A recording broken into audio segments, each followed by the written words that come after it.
more in Lewis. What, you think she learned it on her own? That's messed up. Did she learn it on her own? Bill. Oh, my God. You're trying to blame it on somebody else. They learn at home. You're right. Who's teaching these kids at home? Why is mom always going around licking stuff? Jess, you have All right, here an we email go. question of the day, relationship topics. You ever need anything discussed, you can always email us. Jessica at power1017.com. And what you got today? It says, good morning, Bill and Jess.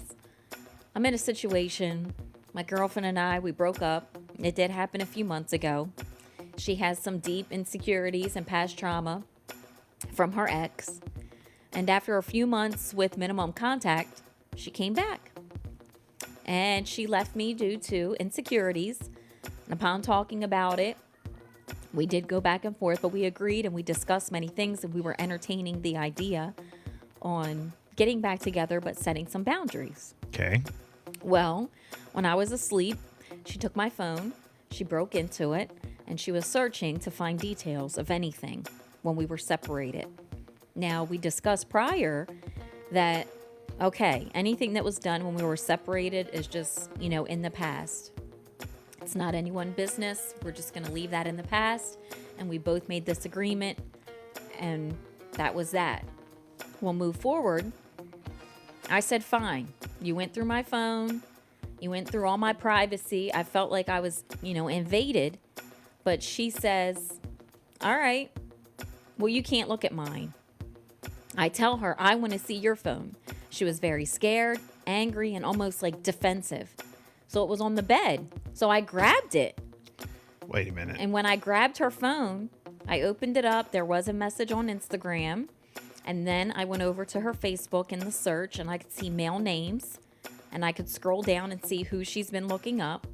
Well, her phone was in my hand. She hits me in my head, and What? she tells me to put the phone down. So I leave. Yeah, you know how it is with the phone, Bill. They're in there probably wrestling, messing around. She bopped them in the head trying to get the phone back. But why was she trying to get the phone back? And well, first off, why was he looking at it? She went through his. He's like, you went through my phone. You invaded my space. But that was you when went they were through my split up. privacy. No, this is after they talked, and they're like going to get back together, and they're setting boundaries. So he's asleep, and she goes through his phone. Okay. Even though when they talked, and the reason why they're even breaking up is because of these insecurities. But they set boundaries, and they're trying to talk this through. But when he went to go look through her phone, she went nuts. Mm-hmm. Hits him in the head. They're fighting over this phone. I already knew what was going on while we were apart. And she has been entertaining guys. Now, again, we were apart. Now the option is to either leave, stay. In the end, are we going to trust each other? Me writing this out, typing this out has started to help me. But I feel like I'm being gaslighted. Like a beep. She's calling me a cheater and that it's all my fault. Now, I guess when someone leaves and tells you that they have options lined up and you're supposed to wait and beg them not to. I'm just curious on anyone else's opinion. She went into my phone. Now she's not allowing me to see hers. Is there any advice out there? I need it a lot. Thank you. Good morning, Power 1017. Good morning. Good morning. You got Hi. a comment? Yes, he needs to leave her alone. She needs to get her stuff together, per se. It sounds like she definitely has a lot of issues. I think that with her, with the relationship, and I'm going to speak from experience, my own personal experience. With all the trauma that I went through, because I went through a lot of trauma when I was younger, 3 failed marriages. A lot of them were as a result of physical abuse, mental abuse, emotional abuse. I had a lot of issues, which is the reason why it led me to drug addiction and a lot of, I fell into severe depression and things like that. Now, with that being said, I said I would not commit myself to any relationship because I had to learn to love myself. Because I didn't want to drag and blame, shift blame to the other guys in my future because of my trauma, So in the meantime, I was not hungry for attention. I was hangry for attention. Mm-hmm. So I was just having these, relationships, per se, whether it was a one night stand, whatever it was, it didn't bother me. It didn't hurt me because I knew what I was doing. I wasn't trying to commit, and I was not trying to fall in love. I was just looking for attention. Mm-hmm. Whether, again, if it was just a one night passion, whatever thing, it was for attention. And it seems like she's going down that road. That's what it looks like. If I was him, I would not commit to any relationship with her, make any promises. But she does need until she actually gets herself together. Well, look, she needs to work on herself. I'm going to be honest. I'm not into, the whole having to look through your phone, asking for your phone, looking through your stuff. Like, I mean, look, I have nothing to hide. So I would give, and I know, I'm happily married for years, so, but I could give my wife my phone and she could take it to work for a week, or whatever. Like it doesn't matter. I got nothing to hide. And, I could say the same about her, but like, I don't know. I just feel like if you have to, back to that point, if we switch phones or whatever, but we don't do that. And there's no reason for her to ever ask me or me to ask her, let me look through your phone. So because you don't have any trust. Yeah, he has the insecurity. See, they broke up. Yeah, I know, but I mean, like, now still, they get back together, and he's thinking, like, all right, she has worked through. But these at that point, but at that point, we're still building this trust. And her first thing is when he goes to sleep, is she has that feeling that she wants to go look through his stuff. See, I don't know. I don't know if I'm into that. So then he says, "Well, I'm going to look through yours." There was a point, is angry and defensive over it. But there was a point where back in the day, years ago, when my wife and I, before we got married, that we split up for a little while. When we got back together and then ended up getting married, I never said, okay, well, let me see your phone. Right.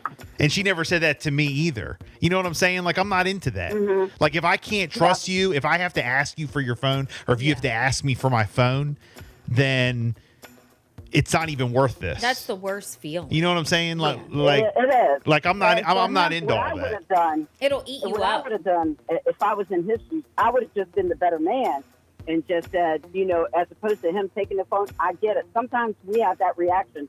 We react the same way they did to us. While I was asleep, you took my phone. Well, while you got your back turned against me, I'm going to look through your phone. And then, of course, she panicked because she probably got some secrets. She probably did mess up, probably went out there and whatever the case might be. What he should have done was said, I know you looked through my phone. Is it okay if I look through your phone? If she said no, then at that point, then he would have known and should have known that, she did do some, whatever it was, while they were separated.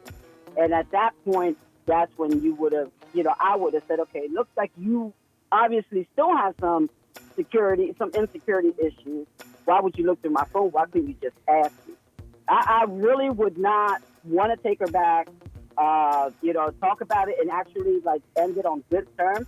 But she's going to have to work on her insecurity because apparently she's still she's still not right. So that's what that would be my advice. Where are you calling from? I don't know. I'm calling from Millsboro. Thank you so much for checking in. Thank you.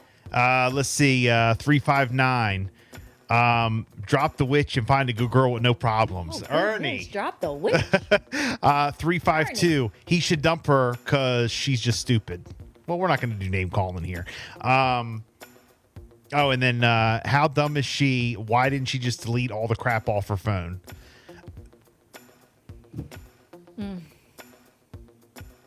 302-858-5117.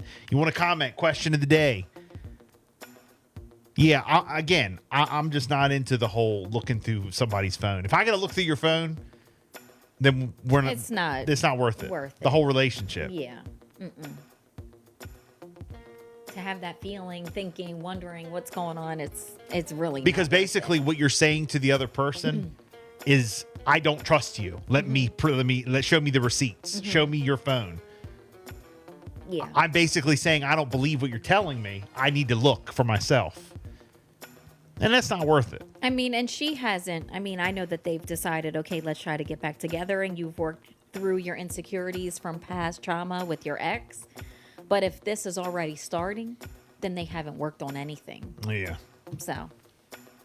You ever need anything discussed, question of the day, you can always email. Jessica at power1017.com. And you want to continue with those last minute comments, you can text in. It's a Bill and Jessica show. We have the 8 o'clock coffee mix coming up and Bamboozle Festival. We got them tickets. Here's more deets. Let's go.